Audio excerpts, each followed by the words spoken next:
जी हाँ, तो हम फिर से एक बार जा रहे हैं हमारे प्यारे रकून सिटी में। वैसे मैं वहाँ नहीं जाना चाहता, और इस बार हम कोई अंडरकवर सीक्रेट ऑपरेशन या रेस्क्यू मिशन नहीं देखने वाले, क्योंकि इसका स्टोरी रकून सिटी के 1998 के आसपास का ही होगा, जब अम्ब्रेला ने वो बड़ा सा कांड किया था जिसके वजह से इस जगह के सारे सिटीजन इसको छोड़ के चले गए। बस कुछ गवर्नमेंट वर्कर्स और उन लोगों को छोड़ के जो यहाँ से निकलना अफोर्ड नहीं कर सकते। और मे भी इन लोगों में से ये भी एक बंदा होगा जिसका नाम ब्रायन है, जो शायद चाह के भी रकून सिटी को नहीं छोड़ सकता, जो मे भी एक नॉर्मल ट्रांसपोर्टर है, या फिर ये भी हो सकता है कि ये पूरा इंसिडेंट होने का पहले का प्लॉट है। जो भी हो, ट्रेलर में ये एक रैंडम घर में एंटर होके कॉल के लिए पूछता है, जिसका सीधा मतलब ये अभी के टाइम पे नहीं बना है, मतलब ये वही 90s के टाइम का ही है। और ट्रेलर में बाद में भी वो एक लैंडलाइन को ही यूज करेगा। और यह जब वो उस घर में एंटर हो रहा था तब रास्ते में बहुत स्नो होता है, बट वो मेन चीज नहीं है। असली बात ये है कि वह स्नो में किसी का भी फुटप्रिंट या कार का भी कोई साइन नहीं है। जैसा कि कहा था अम्ब्रेला के वो सारे कांड के बाद लोग इस शहर को छोड़ के चले गए हैं, तो हो सकता है कि ये उस इंसिडेंट का बाद का ही प्लॉट है। वेल, ट्रेलर में आगे वो उस घर में घुसता है जहाँ में भी उसे कोई नहीं मिलता, फिर वहाँ के फोन से किसी को कॉल करता है और कॉल वॉइस मेल में चला जाता है। तो इससे पता चलता है कि मूवी में स्टार्टिंग में भी गवर्नमेंट ने फोन्स के लाइंस काटे नहीं है, जिसका मतलब अभी भी सिटी में लॉकडाउन स्टार्ट नहीं हुआ है,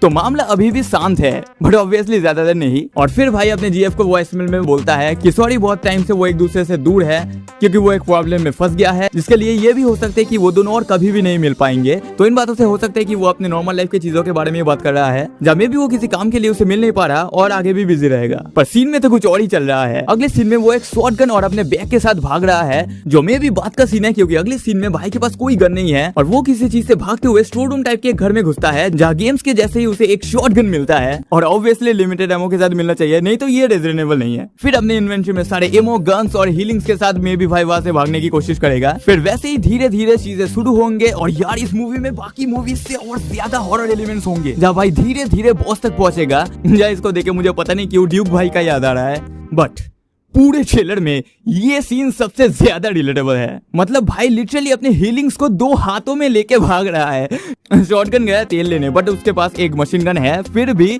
भाई को पता है अगर नाइफ गन्स मिलेंगे पर हीलिंग्स नहीं जाना चाहिए। बट जबकि ट्रेलर के शुरू से वो उसके पास है, तो वो कुछ और भी हो सकता है। और ये भी हो सकता है कि मूवी के एंड में भाई 4-5 पेज का एक नोट लिख के टपक जाए, फिर सीक्वल में हमारे एमसी को वो पेजेस या हुआ फटे पड़े मिलेंगे। जो भी हो, तुम बताओ, क्या तुम रकून सिटी में जाना चाहोगे? मैं नहीं।